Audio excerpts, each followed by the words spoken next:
Joe, I've often wondered, how do you define wealth? Well, there's two levels to defining wealth. One is the idea that wealth is this abundance of life itself. When you realize that wealth is abundance and everything you have around you, including your air, the fact that you have life here on the planet, this is abundance. That's one level of abundance most people don't even think about. And it's actually a gift because we didn't buy it, we didn't actually earn it, we didn't do anything for it.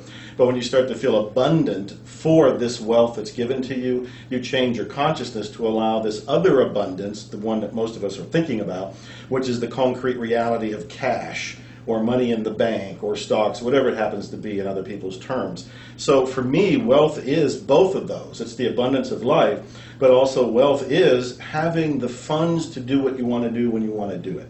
I think that's great freedom, that is abundance, and that is wealth. I like it. So there's you could say there's a metaphysical component to it and a physical component to it? Yeah, absolutely. And when you say metaphysical, I know some people kind of like that term and some people don't. So when I say metaphysical, I'm actually talking about the invisible part of reality. It's like this, we got a table here, but there's molecules and so forth in this table. There's nothing metaphysical about that. That's actually physics. So I'm talking about both of these in terms of you can see it and you can feel it, but you also know what's within it. So there's real abundance in the world. It's not just cash, but most of us want the cash, myself included. Show me the money. There you go. Fair enough. So I know you want to ask me a question, but I want to ask you a question. Right. Let's take turns here. Let's have some fairness in this. Hey, fair enough. All right. So I want to know how wealth has actually shaped your life. What's different for you because of wealth? Oh, really good question. I'd say overall, my mindset hasn't changed at all in terms of the mindset I had to become wealthy before I was wealthy was an abundance mindset. I remember saying to myself, abundance, abundance, in about the year 2000, which was well before I started really building the wealth that I have now. I kept saying that over and over, abundance, abundance, and now I'm still saying that. The thing that's changed for me is that I realized once I became wealthy that it's more about the cycle of give and take, of giving back, and back then it was more of a, I wish I could pull more in. I wasn't so much thinking about the giving. But then at a certain point, I started realizing, the more I give, the more I get. And I didn't give in order to get, but I started creating a lot more products, helping a lot more people, reaching out through the internet and so forth to a lot more people. And that led to really getting this wheel going because I was giving more, so on the other end, I was receiving more. So wealth for me has shown me that this works. And so it's changed me in the sense that now I know that all those steps that you do in terms of giving and putting stuff out there to help people really does pay off. Well, that's interesting. So you say your mindset has not changed, that you actually had that mindset before Right, the real abundance world. mindset. You had the abundance mindset beforehand. That's fascinating because I didn't. I was in poverty for the longest time. I was homeless for the longest time. And my mindset was of scarcity, poverty, victimhood. I had to change my mindset. The mindset I had was not one of abundance. It was like me against the world, and I was being shortchanged. And man, it wasn't fair. So I had to change my mind. And when I changed my mind, things started to fall into place, like what you're talking about. So I'm a little bit jealous. It's like you had a head start. You got the abundance mindset before the actual cash came in, but it did balance out for you. For me, and I guess it's a teaching tale for most people watching, because you can have the abundance mindset but not have the cash. You have to do some other things to bring that in. And if you're related to me in the sense that you have a poverty mindset, or you feel like nothing's working out, or you feel like it's you against the universe, that can change too when you change your mindset. I agree. And I guess I did have a slight advantage, but the advantage was because of people like yourself who were already, at that point, already starting to reach out and show how it can be done. So I was able to look at it as an example and say, all right, he did it, I can do it. He's human, I'm human. And that's what I really think that we need to share with people, that we're not superheroes, we're humans. Anyone can do. We're not superheroes. Oh, okay, we are, but talk about that later when we fly off in our capes. But exactly. But if that doesn't happen, then we're probably not superheroes. Right. And anyone can do that. And so you showed me a real life example, of someone who had done that, and countless others who have already achieved that. So looking at that, I thought, well, they did it, so I'm going to do it. That's interesting. But you literally you looked at my life and you saw that? Among others, yes. I didn't know that. Yes. I literally didn't know that. So that's flattering. It's also confirmation and so forth. But I had no idea. So yeah, we're talking about the year probably 2000. Yeah. I had an office. I was getting an office in Beverly Hills, which sounds great. It sounds like a therapist in Beverly Hills. But the fact of the matter was that a lot of money was going out and very little was coming in at that point. So I was looking at real life examples, of people who had reached out even more and done more. So fascinating. I didn't know that. Joe, I know what people want to know, and this is what I wanted to know initially. It's just how can you attract more money into your life? Well, that's a great question. There's lots of different ways to do it. I wrote a whole book that I give away that has 7 steps in it. The very first thing that people have to do is get their mind to make peace with money. Most people, if I say the question or I give this statement, money is the root of all, I don't have to say the last word. They're all filling it in. They're all saying evil. And now consider, if you sit here and say, I want to attract more money, I want to earn more money, I deserve more money, I'm doing affirmations, I'm doing visualizations, I'm doing everything that they know to do. That's great. Consciously, you're taking all the right action. But unconsciously, if you think money's evil, are you going to want it? You've got to allow enough to squeak in, because it's a necessary evil. You'll allow yourself enough to survive, but then you've got to push all the rest of the way. This is one reason why people who win a lottery, they may win millions of dollars, and then a year or so later, they not only have lost all that money, but they're often in debt. Why? They think money is evil, and so they push it away. They get rid of it. People who have, they win some money, they're given some money, they inherit some money, there's some sort of unexpected windfall that gets the money into their life.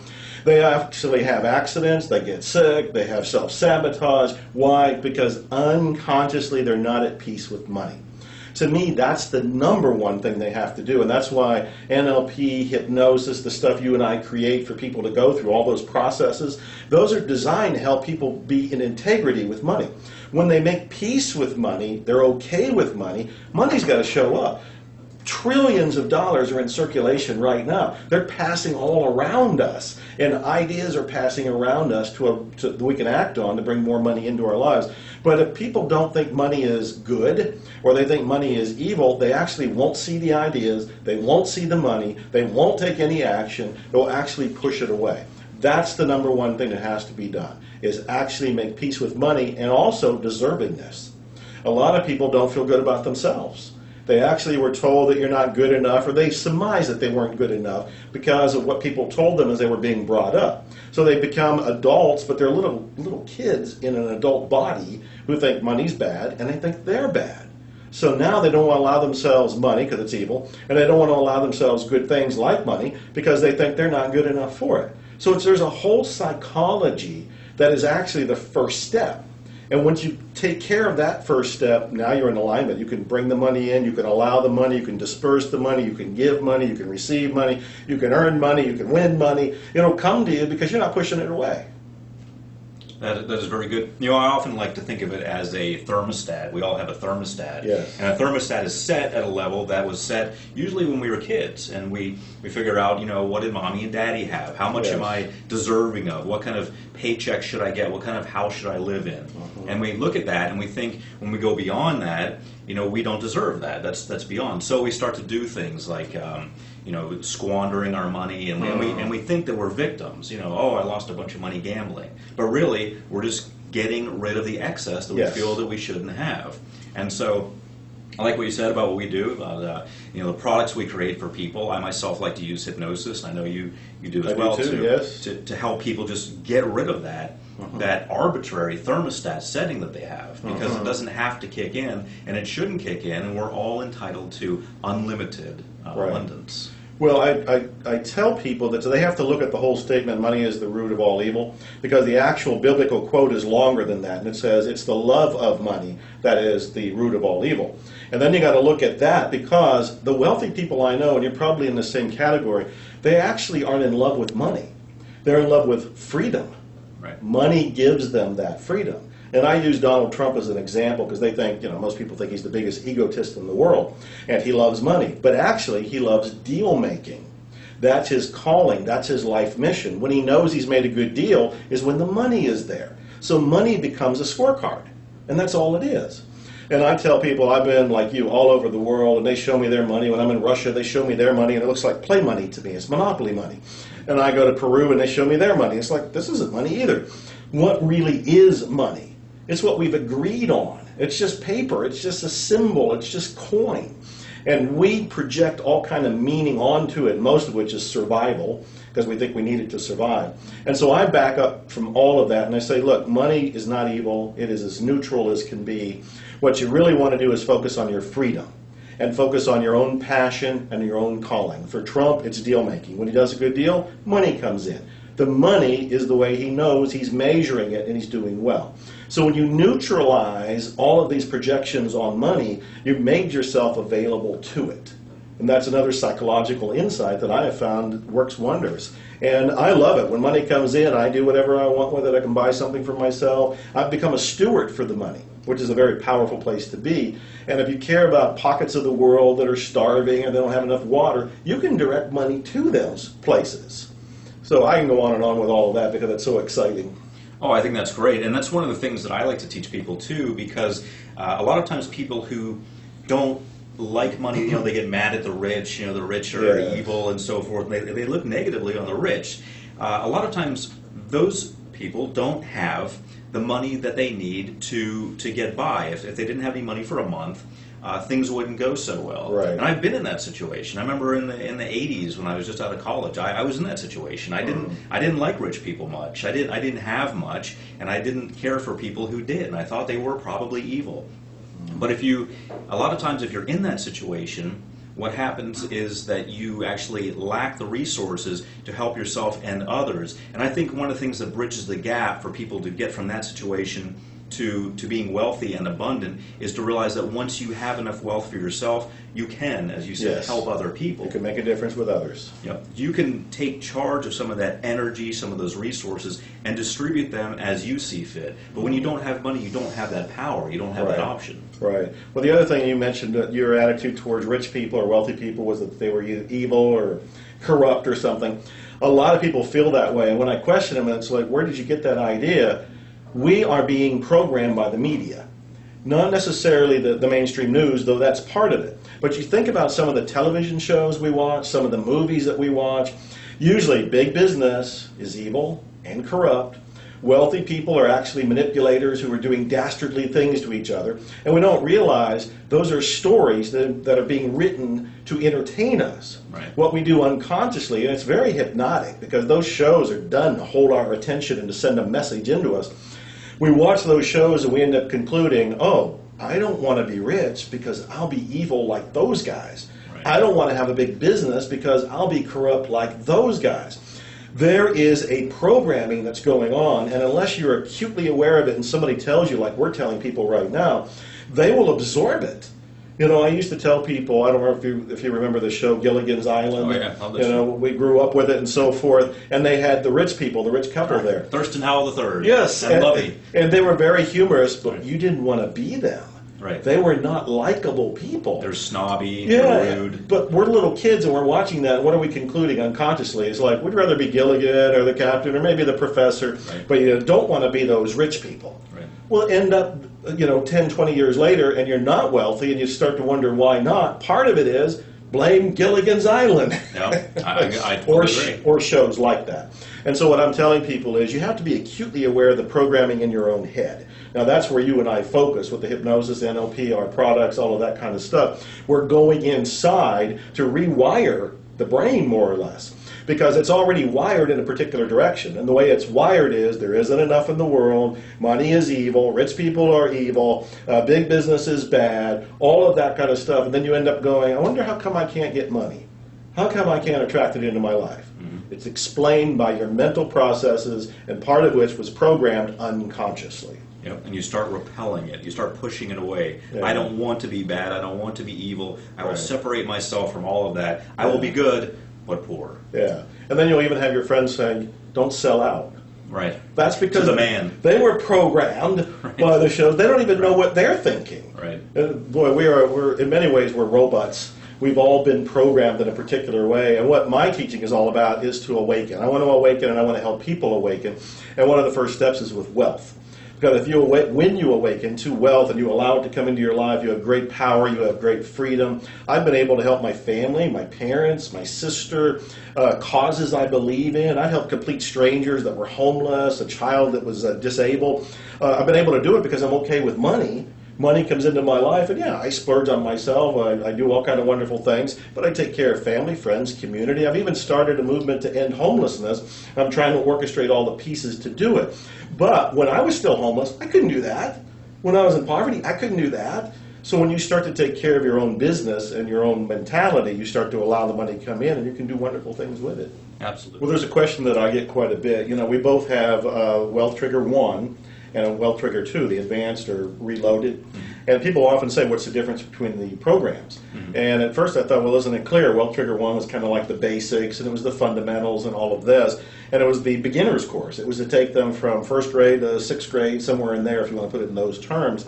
And then Wealth Trigger 2, Reloaded, this is the advanced material. It's like we laid the foundation with those first levels there. And then we took it to the next level. We're taking them from, let's understand money, let's understand wealth, let's get our mindset clear about this. Now that we have you going in that direction, let's put it in overdrive.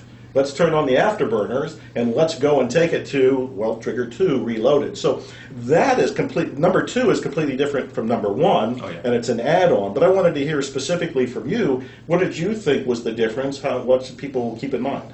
Well, what I really liked about Wealth Trigger Part 2 is just what you brought to the table. You know, the robustness of, okay, you're not in kindergarten anymore. You're not even sixth grade. You're way beyond that. Let's go ahead and fill it out with more examples of stuff that I ran into. Joe Vitale ran into when you got to that higher level. Right. And then I came in.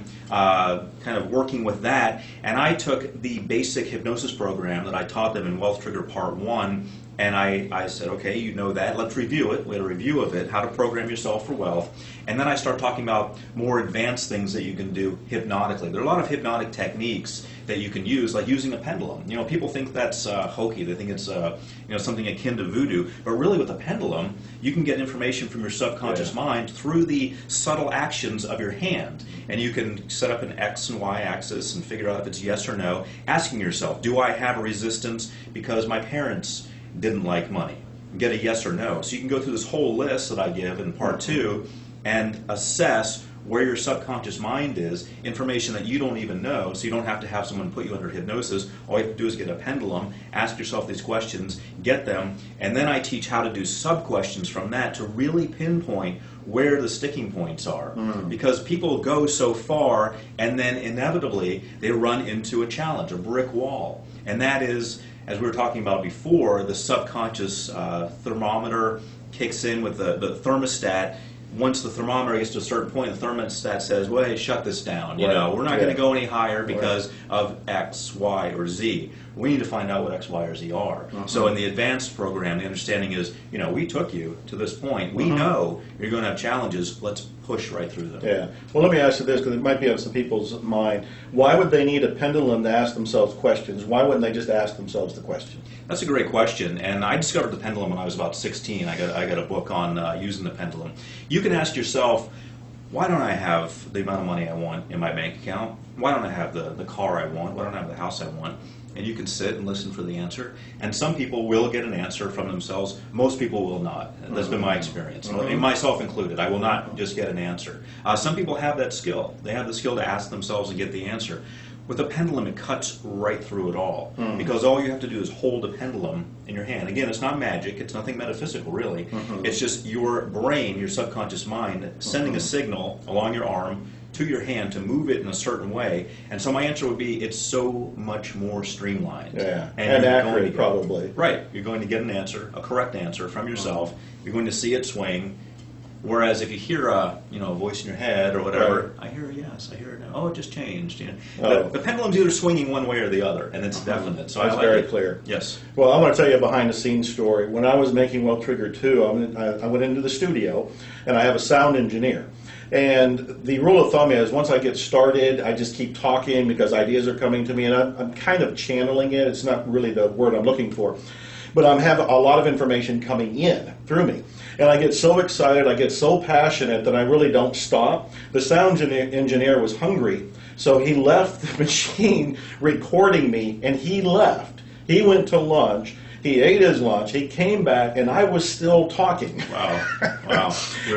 I was in the zone. I was so passionate about this, and when I talk, I'm ad-libbing, and I'm talking to the listener. I'm imagining there's one listener, even though millions of people may end up listening to Well Trigger 1 and Well Trigger 2. I talk to one person. Why do I do that? It's a very hypnotic technique. I'm actually speaking to the unconscious mind of the person listening. And I'm telling stories to help unravel their belief system and to teach them a new belief system. This is the hypnotic storytelling that both of we both do and we both know so well. But I kind of chuckle because the technician went, I don't even know why I hired the guy. I could have just pushed record and at the end of the day just stopped the recording, and there it is. But I had a blast doing it because I'm so in love with the topic. I'm so in love with this. I get to help other people. And as I narrate these differences for people in the beliefs, I also am looking at myself. It's like, have I taken care of my beliefs? Am I expanding myself so I think more like Richard Branson or somebody that's spending billions of dollars? Because we can keep expanding our beliefs, and I think that's part of the reason for Well Trigger 2 is you began the expansion to allow more wealth to come in, and maybe there's more money coming in. But how much more can come in when you go through Well Trigger 2? The whole idea is let's raise it up, let's raise the bar, let's expand our thinking, and let's expand the funnel to allow more to come in. I like that. And I like the fact that you get caught up in the zone and talking to someone. I also like what you brought up about sometimes things come up for you and you start analyzing your own life. Right. I used to notice that with clients. Clients a lot would come in with presenting challenges, I would call them challenges, that mirrored what was going on in my life.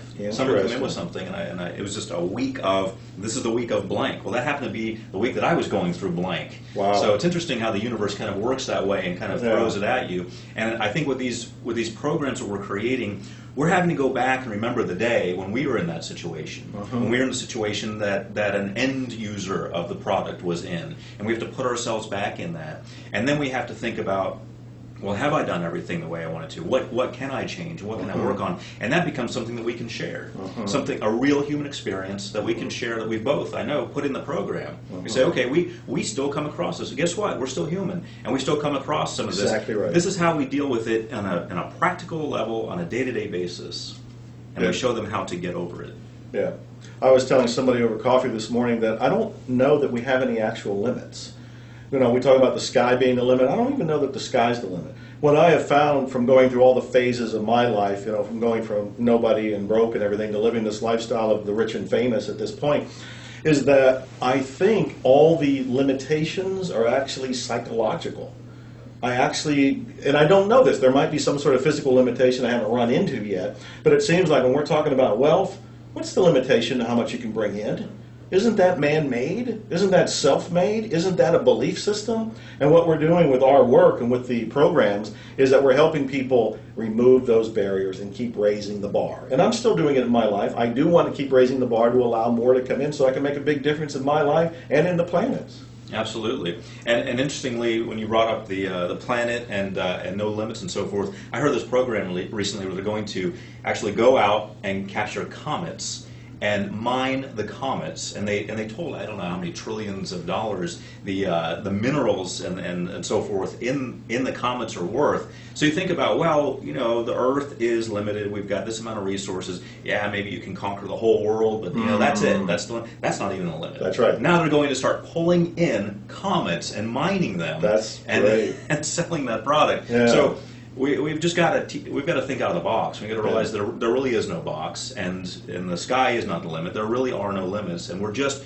beginning to understand that as a human race, how much we can reach out, and our subconscious minds are the same way. And when we start to achieve it, we think, wow, I did that. What else can I do? Exactly right.